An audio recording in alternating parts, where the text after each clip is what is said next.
profound idea occur to me.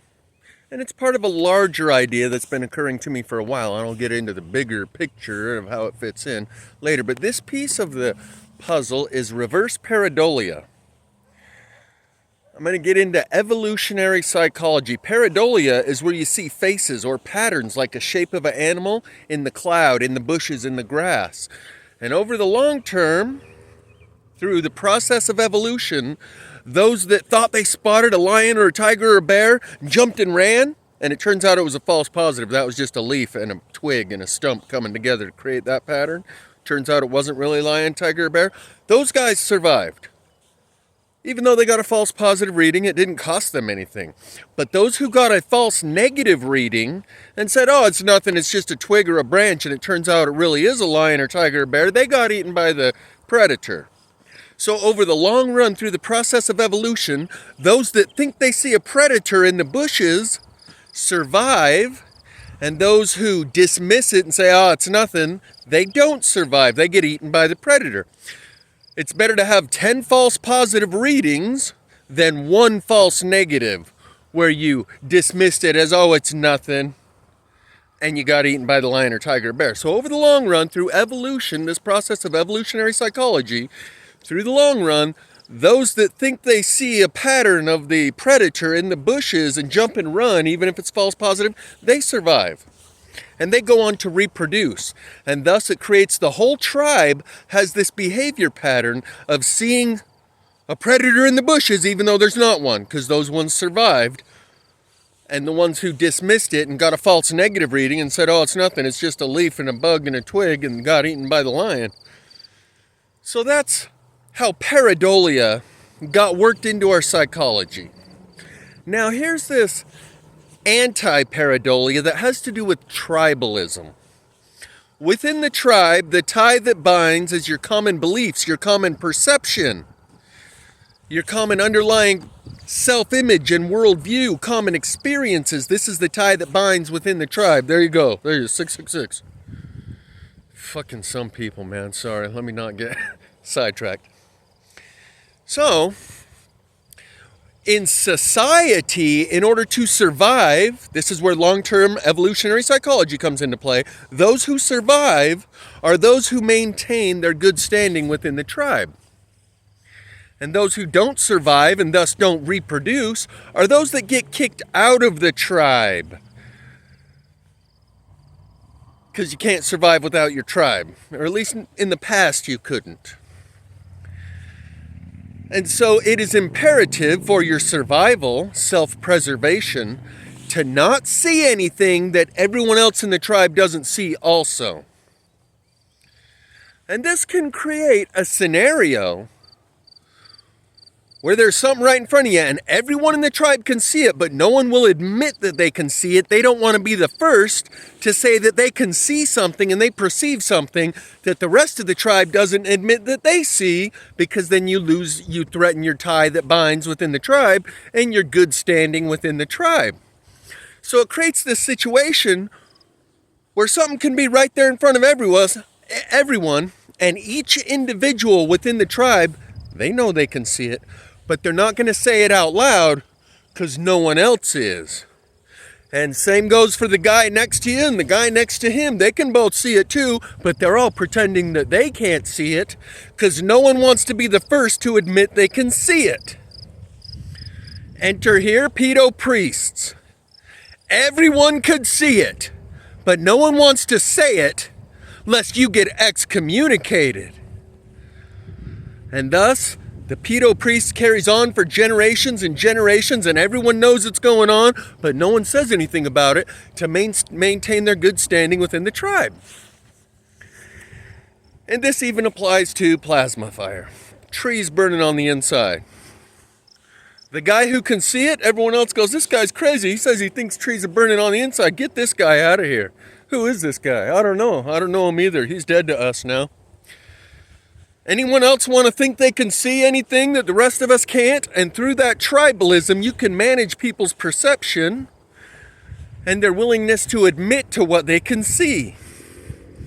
Thus, no one in the Catholic Church can say, I don't see any pedo priests. What do you mean? Where? No, I don't know what you're talking about. How dare you make such accusations and derogatory aspersions on the Father, the good Father? And thus, for generations, what's it telling me? Features may be limited. And so this applies in many ways in our society. No one wants to be the guy who can see things that other people can't. And I can tell you from experience, in the land of the blind, the man with one eye is not king. He is ostracized, alienated, outcast, and strung up and burned at the stake like a witch, crucified by the tribe. This is what David Icke calls the hassle-free zone. When you go outside the consensus reality of what everyone in the tribe says that they can see and what they believe and the experiences that they've had, that's the borderline of the hassle-free zone. When you go outside that borderline and you perceive things that they can't, and then you come back within and say, look what I picked up out there. It is their duty as one of the tribe members, in order to maintain their own good standing within the tribe, they have to hassle you back into the hassle-free zone or excommunicate you and out you to all the other tribe members. Hey, we got this guy here who says he thinks things that the rest of us don't think. He sees and believes things that the rest of us don't think. What do you guys think we ought to do about that? And they will hassle you back into perceiving reality the way everyone else does, or be gone with you. And being banished from the tribe was the ultimate punishment throughout history, because you don't survive without the tribe. And so through evolutionary psychology, we live in a world full of people who choose tribe over truth. And each one of you truthers knows you've come to this crossroads many a times. When you come to a fork in the road and the trail of evidence goes that direction, but everyone else in the tribe goes that direction, you have a choice. Do I continue following the trail of evidence in pursuit of the truth wherever it may lead? Or do I follow the tribe because everyone else is going that way and the trail of evidence leads that way? I know there's a lot bigger picture that I've been thinking about for the last few days, but I'll just see if it comes out. The next thing that comes to mind is, this may seem like a little bit of hyperbole, but Jesus said, I am the truth, and if you follow me, they will despise you for the same reason they despise me. So we live in a world through evolutionary psychology over the long run, full of people who survived by not seeing the truth and only seeing whatever everyone else in the tribe sees, creating this consensus reality. I'm getting a little heated already. And I'm not sure which direction this is going to go, because I've got a lot of different directions I could take it. Oh yeah. That's why we live in a world where the trees are burning on the inside all around us and there's only one guy who can see it. Because there's people out there that say, oh no, I've done my job. I've tried to help spread the word in the Plasma Fire Awareness Campaign. I've shared your videos with a bunch of people on my Facebook page, etc., etc. And for that, you receive 0 credit. If there were even 5 channels total of people who made their own videos covering this subject, offering their own insights, their own perception, their own analysis, their own evidence, the world would know about plasma fire by now. But because each and every people, it don't matter if you shared my video with 1 million people, every one of those 1 million people got in on the plasma fire train, looked around, they're like, there's fucking no one in here. It's just this Jeff guy. And they say, nah, I think I'm going to go take the mud flood train, the Tartaria train, the flat earth train, or any other train that has tribe on it, because they prefer tribe over truth. And they know that if they can see it for themselves, even though you showed them, and they can see it for themselves, yep, all those trees are burning on the inside. If I admit that I can see that, I'm all alone, because I can look around me and see that no one else sees it. And if they do see it, they're not saying it. So I'm going to follow their lead and pretend as if I can't see it and go back to living life as I was before you showed me this. If there was even 5 channels, like I could make a video referencing this channel and their content, and this channel and their content, and this channel and their content, and you shared that video with some people, that would make them go, oh, there's 4 or 5 people that are seeing this, huh? Oh, well, maybe there's some truth to it. I ought to look into it and look a little further into this. But when it's one guy, that's why it remains one guy. Is because none of the rest of you threw your hat in the ring. And no matter how many people you share my videos with, it's still just one guy. So each and every one of those people dismiss it. Because we live in a world, through evolutionary psychology, full of people that prioritize tribe over truth to the degree that the trees are burning on the inside all around us and no one sees it. No, not me. I don't see it because I don't hear anyone else saying that they can see it. And this is precisely why 99.999% of the people who call themselves flat earthers do so. They don't do so because they're persuaded by the evidence, like something so straightforward and obvious as the trees burning on the inside all around us. That's pretty fucking convincing and persuasive and undeniable. No, they still get on that flat earth train because of the tribe that it brings. If it was just Dave Weiss and maybe one other guy, no matter what evidence they've provided you that you think is why you call yourself a flat earther, you wouldn't be convinced. You wouldn't declare, yep, now I'm a flat earther based on the evidence that they've shown me. I'm convinced. 99.999% of the people that join that train is because of all the other people that were already on the train. And the tribe and the community that it provides. And while I'm on it, maybe I ought to go off on the flat earthers. Because they are compensating for an intellectual inferiority complex.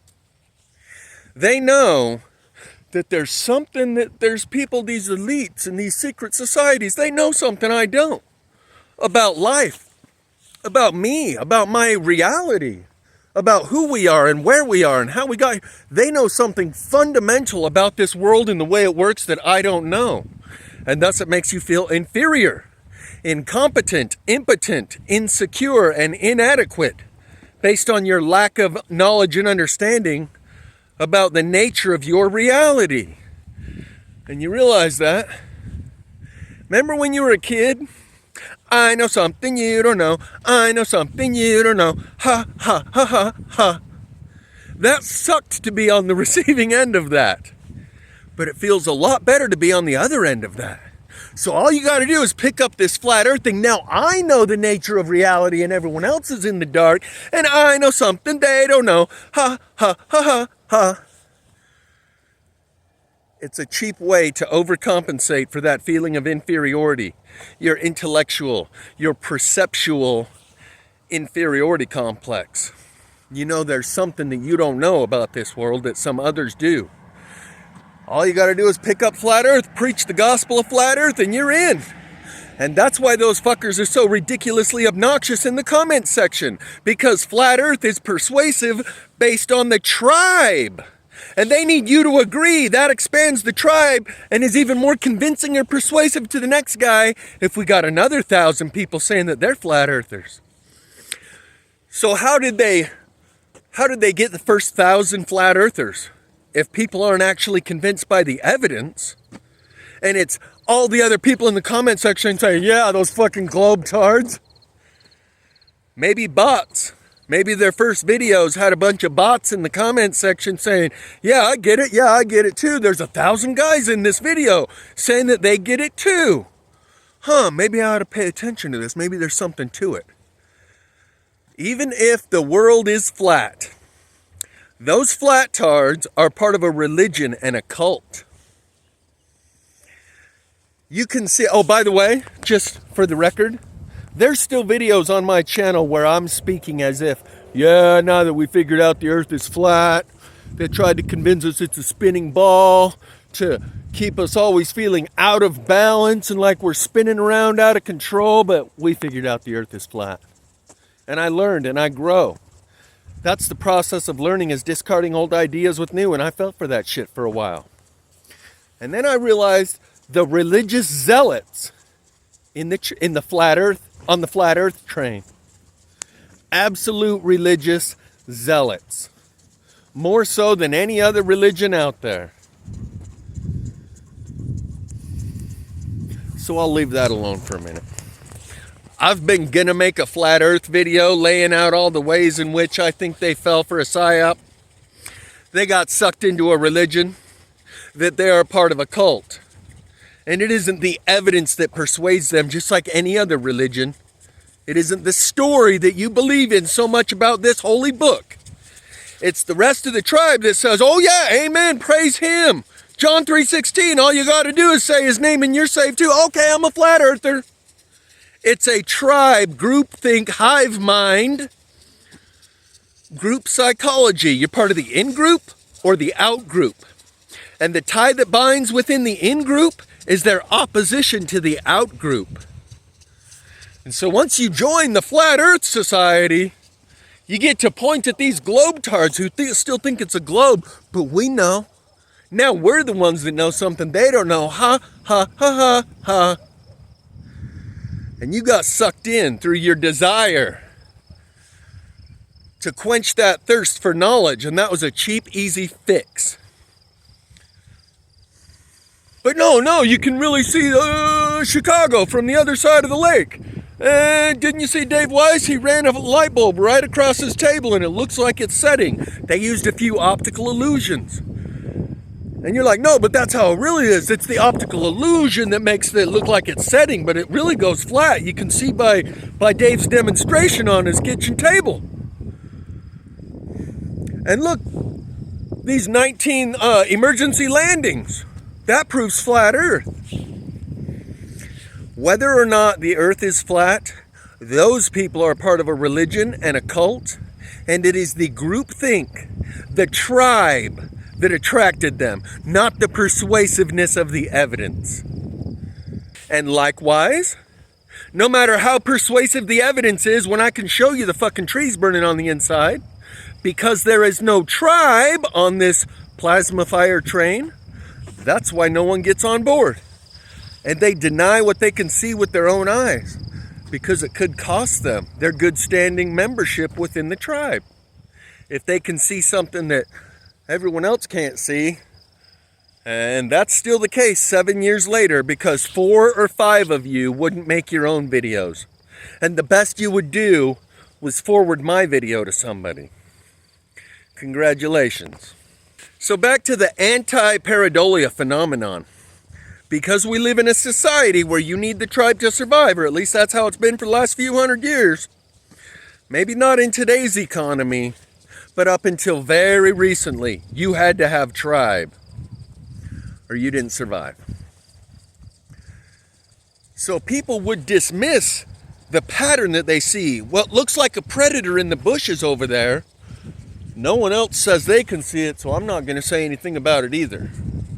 So much so that the trees have been burning on the inside all around us for 7 years, and people are still walking around like they don't see it. And I've talked about this before. An even greater phenomenon than the trees burning on the inside is the fact that no one can see it. Look at that big old bright star back there. And in the long run, in hindsight, when they're looking back on this, they will name this psychological disorder, plasma fire disorder, or something. It is a case study that shows us something about human psychology unlike anything we had ever seen or could have ever imagined, and there's no way anyone could have convinced you of this by telling you or even showing you. You had to experience it for yourself firsthand. If someone would have told you 7 years ago the world could be burning up all around us where trees are burning on the inside, houses are getting vaporized and cars are melting right next to unburned trees, and the people don't notice, you would have never believed that. You would have said, no, that's not possible. People would notice and respond.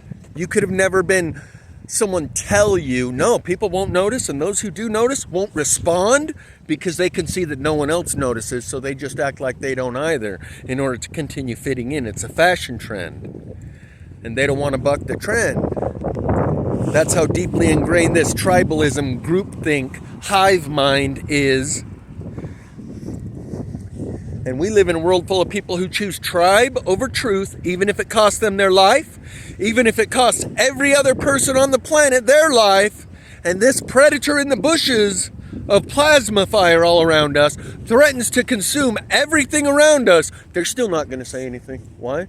Because no one else is, and no one else can see it. And I don't want to be the first one that can see it, or I might get ejected from the tribe and out of the hassle-free zone. You could have never been convinced of this true, the true state of existence of our psychology by someone who tried to explain that to you 7 years ago. Only having seen it for yourself can you even begin to comprehend the idea that that is truly the current human condition. That that's how much they prefer tribe over truth. That they'll sit inside of a burning house, and if everyone else pretends like they don't see it burning either, they'll sit inside and burn alive. Because they don't want to buck the trend and go against the groupthink hive mind. And everyone else around me is saying with their actions that speak louder than words that everything's fine. There's nothing to be alarmed about. This isn't really happening. So I guess I should just sit here and do the same and act like this ain't happening. That's why we are where we are. I said around April 19th, 2019, about 8 months before anyone heard of the C-19 operation, that you better become the author of your own authority based on your own personally relevant, personally meaningful priorities and principles, and express those through your standards of behavior. What is true and what is real and what is right and what is good is not based on a consensus. You don't take a vote to decide. And in the C-19 operation, that's why a lot of people went along and said, well, everyone else is, so I better too. Enter here the song Apocalyptical by Puscifer. Go on, moron, ignore the evidence. They'll never believe you until it's too late. They made that music video in 2020, when we were right at the height of the groupthink mind control. Where people said, well, the authorities said it's mandatory, and all my neighbors and all my coworkers and everyone at school, so I'm going to go do it too. And they thinned the herd according to the Ash effect, where people deny their own senses, and you can ask them which line is longer, A, B, or C. And if everyone else around the table says B, then the test subject goes along with everyone else around the table and says, yeah, B.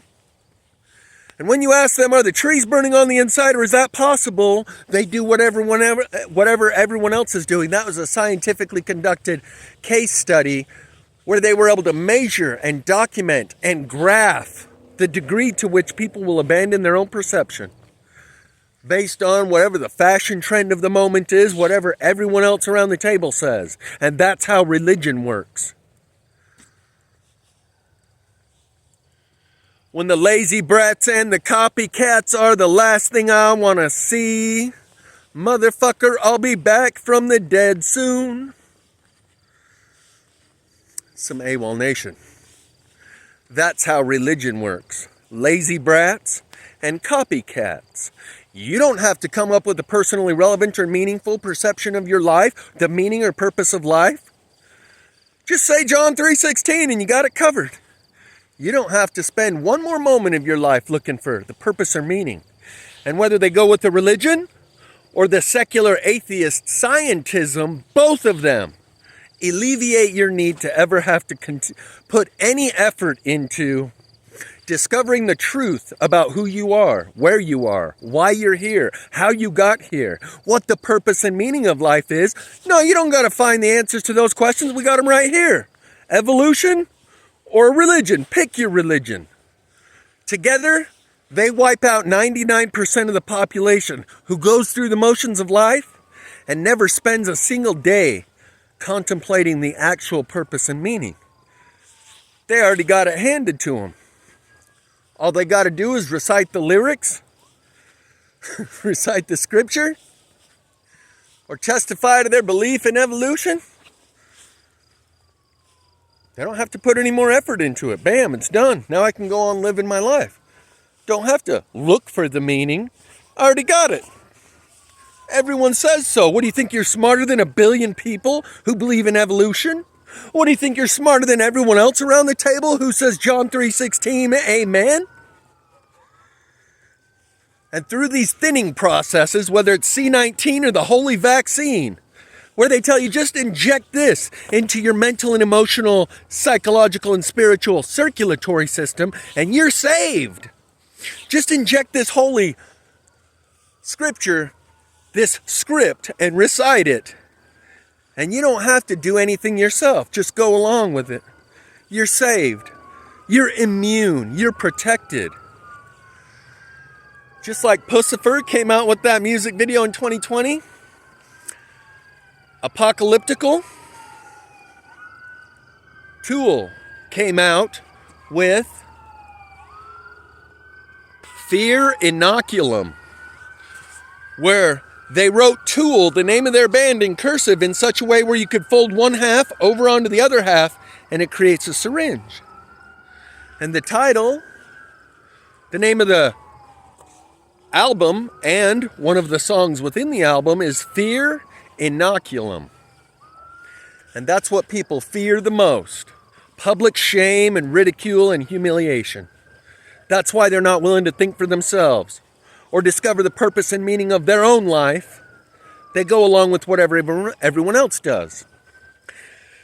And ultimately, this is how you find people, individuals, whose consciousness, through the filtration process and the screening process, as you're cultivating consciousness on the consciousness farm, you have to make an environment where it is conducive to that groupthink, where it is very beneficial to each individual to go along with whatever everyone else is saying, and it costs them a lot to think for themselves. And in that environment, you can find people who prefer truth over tribe. I am the truth. But if they live in an environment and a culture where everyone pursues the truth, then they're not necessarily doing it for the right reasons. They could just be doing it because that's what everyone else does. That's the cultural norm and standard within this society. That's the fashion trend of the day. Only when the fashion trend of the day is to abandon your senses and follow the tribe, and 99% of the population does that 1% who don't, they do it because of a personally relevant and personally meaningful adherence to what their priorities are. The truth. Not just going along with a fashion trend because everyone else does, but in an environment where it's going to cost them everything. But they're willing to pay that price. Find something worth spending your life on. All these preppers stocking up on beans, bullets, and bandages, trying to save their life.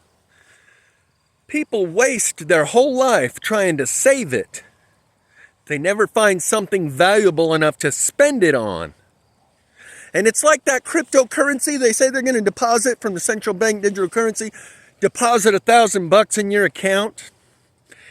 A week later, it's only worth $600, and a week after that, it's $200, and a week after that, it's gone. The value of it decreases quickly, so you're encouraged to spend it in order to keep the economy going. So it is with your life.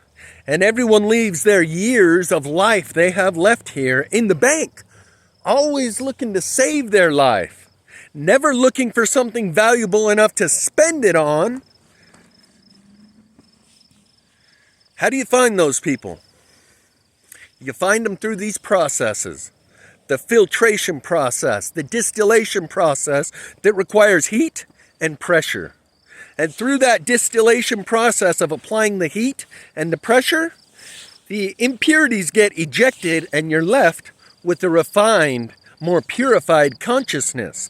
The individual within the 99% who said, I'm not going along to get along. I'm pursuing the truth, which is more important to me than the tribe. And I'm willing to not survive or save my life. This is worth spending my life on. The blacksmith, when he puts the metal in the fire and then brings it over here and hits it with the hammer, little sparks fly out every time. Those are the impurities. And what you're left with is tempered steel with a higher tensile strength. It's much stronger. It's purified. It's refined. It's distilled through the heat and the pressure, the fires of affliction. So, when cultivating consciousness, trying to end up with a world worth living in that's full of people that are worth living with, how do you do that? Through cultural trends, you promote the opposite of every quality of character that you want to end up with. You promote the opposite: degeneracy, selfishness, hostility, aggression, all the worst of the 7 deadly sins. You promote those things culturally. And then that gives you the opportunity to do the screening process and the filtration. Because when everyone in the group is swimming that way, it makes the individual that's going that way stick out like a sore thumb. And you extract those individuals and do away with the rest. This is depicted in the music video Salisbury Hill by Peter Gabriel. Humans are depicted as lettuce. And in the end, there's the wedding. The holy farmer comes along picking the heads of lettuce during the holy harvest. And then there's a wedding. And for just a brief second, they show you the lettuce shredder spit all the other ones out. They get tilled back into the soil. You empty out your petri dish of all the cells within this culture of consciousness, and then you plant it again. That's what we're going through. And all anyone had to do was adhere to what they call the light of Christ. That inner knowing of right and wrong and good and bad and true and false that you had from the time you were a child. But then you compromised it a little bit here and there throughout life, wherever it was self-serving and convenient for you to do so. And say, well, ideally what I should do in this scenario is this, but fill in the blank, whatever excuse and rationale and justification you gave yourself with, and instead of doing what was right, you did something else. And then you looked around and you saw, well, everyone else doesn't adhere to these things either. We tell our kids, do unto others as you'd like to have done unto yourself. But then we grow up and no one else is actually adhering to those ideals and their standards of behavior, so it's fine for me to do the same. When you were a kid, you didn't have your left brain of rationale, logos, and ethos. All you had was pathos. That's another subject. I think I'll keep that for another dissertation. But as a kid, you didn't have the left brain that uses language and logic and reason. You still had knowing. A 2-year-old still knows things, just not with their left brain. They know it with their heart. Shantaishta, heart knowing, or the right brain of intuition, empathy. The more feminine aspects of our psychology. I'll leave that there. But it is peculiar how the divine feminine has been demonized. Speaking of demonized, in an upcoming video, I will talk about how our space brothers have been alienated and demonized. And we are like children who have an estranged parent. When the mom and the dad separate and the kids go with mom, and mom talks shit about dad and tells the kids what an asshole and a piece of shit and a fallen, satanic, demonic, Luciferian, interdimensional alien he is, when he comes back around, the kids want nothing to do with him. And in these religions that have demonized the divine feminine, there is no holy mother. There's the Father, the Son, and the Holy Squirt. There is no feminine component. And anyone who worships any of that goddess, divine feminine stuff is an evil pagan. They have alienated you from your estranged parent and literally demonized them. Are you going to go with your own heart knowing? Or are you going to go with the tribe and what everyone else says?